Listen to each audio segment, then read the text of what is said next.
شروع اللہ کا نام لے کر جو بڑا مہربان نہایت رحم والا ہے۔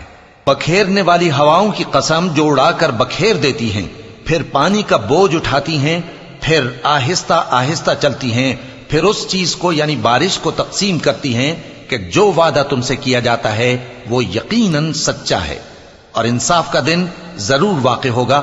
اور آسمان کی قسم جس میں کئی رستے ہیں کہ اے اہل مکہ تم ایک اختلاف والی بات میں پڑے ہوئے ہو، اس سے یعنی عقیدہ آخرت سے وہی پھرتا ہے جو اللہ کی طرف سے پھیرا جائے۔ اٹکل دوڑانے والے ہلاک ہوں جو بے خبری میں بھولے ہوئے ہیں، پوچھتے ہیں کہ جزا کا دن کب ہوگا؟ وہ دن ہوگا جب ان کو آگ میں عذاب دیا جائے گا۔ اب اپنی شرارت کا مزہ چکھو، یہ وہی ہے جس کے لیے تم جلدی مچایا کرتے تھے۔ بے شک پرہیزگار بہشتوں اور چشموں میں ہوں گے، اور جو نعمتیں ان کا پروردگار انہیں دیتا ہوگا انہیں لے رہے ہوں گے۔ بے شک وہ اس سے پہلے نیکیاں کرتے تھے، رات کے تھوڑے سے حصے میں سوتے تھے اور صبح کے اوقات میں بخشش مانگا کرتے تھے، اور ان کے مال میں مانگنے والوں اور نہ مانگنے والوں دونوں کا حق ہوتا ہے۔ اور یقین کرنے والوں کے لیے زمین میں بہت سی نشانیاں ہیں اور خود تمہاری جانوں میں، تو کیا تم دیکھتے نہیں؟ اور تمہارا رزق اور جس چیز کا تم سے وعدہ کیا جاتا ہے آسمان میں ہے، تو آسمان اور زمین کے مالک کی قسم یہ اسی طرح قابل یقین ہے جس طرح تم بات کرتے ہو۔ اے نبی، کیا تمہارے پاس ابراہیم کے معزز مہمانوں کی خبر پہنچی ہے؟ جب وہ ان کے پاس آئے تو سلام کہا، انہوں نے بھی جواب میں سلام کہا۔ دیکھا تو ایسے لوگ کہ نہ جان نہ پہچان۔ پھر وہ اپنے گھر جا کر ایک بھنا ہوا موٹا بچڑا لائے اور کھانے کے لیے ان کے آگے رکھ دیا۔ کہنے لگے کہ آپ تناول کیوں نہیں فرماتے؟ اور ان سے خوف محسوس کیا۔ انہوں نے کہا کہ خوف نہ کیجے، اور ان کو ایک دانشمند لڑکے کی بشارت سنائی۔ تو ابراہیم کی بیوی چلاتی آئیں اور اپنا منہ پیٹ کر کہنے لگیں کہ ایک تو میں بڑھیا، اوپر سے بانجھ۔ انہوں نے کہا تمہارے پروردگار نے یوں ہی فرمایا ہے، وہ بے شک صاحب حکمت ہے، خبردار ہے۔ ابراہیم نے کہا کہ فرشتوں، اب تمہارا اصل کام کیا ہے؟ انہوں نے کہا کہ ہم گناہگاروں کی طرف بھیجے گئے ہیں تاکہ ان پر گارے کی پتھریاں برسائیں جن پر حد سے بڑھ جانے والوں کے لیے تمہارے پروردگار کے ہاں سے نشان کر دیے گئے ہیں۔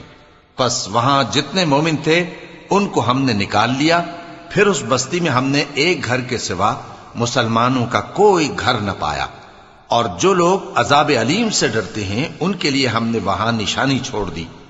اور موسیٰ کے حال میں بھی نشانی ہے، جب ہم نے ان کو فرعون کی طرف کھلا ہوا معجزہ دے کر بھیجا تو اس نے اپنی قوت کے گھمنڈ پر منہ موڑ لیا اور کہنے لگا یہ تو جادوگر ہے یا دیوانہ۔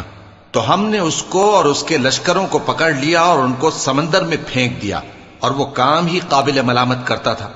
اور عاد کی قوم کے حال میں بھی نشانی ہے، جب ہم نے ان پر نامبارک ہوا چلائی، وہ جس چیز پر چلتی اس کو ریزہ ریزہ کیے بغیر نہ چھوڑتی۔ اور قوم سمود کے حال میں بھی نشانی ہے، جب ان سے کہا گیا کہ ایک وقت تک فائدہ اٹھا لو، پس انہوں نے اپنے پروردگار کے حکم سے سرکشی کی، سو ان کو کڑک نے آ پکڑا اور وہ دیکھ رہے تھے۔ پھر وہ نہ تو کھڑے رہنے کی طاقت رکھتے تھے اور نہ مقابلہ کر سکتے تھے، اور اس سے پہلے ہم نوح کی قوم کو ہلاک کر چکے تھے۔ بے شک وہ نافرمان لوگ تھے۔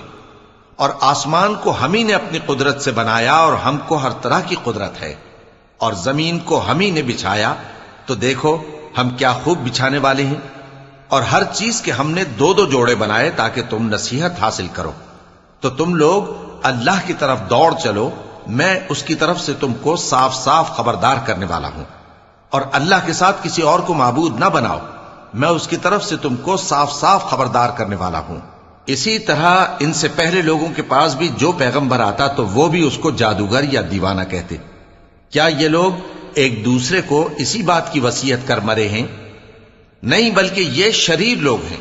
تو اے نبی ان سے منہ موڑ لو، تم کو ہماری طرف سے ملامت نہ ہوگی، اور نصیحت کرتے رہو کہ نصیحت مومنوں کو نفع دیتی ہے۔ اور میں نے جنوں اور انسانوں کو اسی لیے پیدا کیا ہے کہ وہ میری عبادت کریں۔ میں ان سے رزق تو نہیں مانگتا، اور نہ یہ چاہتا ہوں کہ وہ مجھے کھانا کھلائیں۔ اللہ ہی تو سب کو رزق دینے والا ہے، زور آور ہے، مضبوط ہے۔ سو کچھ شک نہیں کہ ان ظالموں کے لیے بھی عذاب کی نوبت مقرر ہے، جس طرح ان کے ساتھیوں کی نوبت تھی۔ تو ان کو مجھ سے عذاب جلدی نہیں طلب کرنا چاہیے، پھر جس دن کا ان کافروں سے وعدہ کیا جاتا ہے اس سے ان کے لیے خرابی ہے۔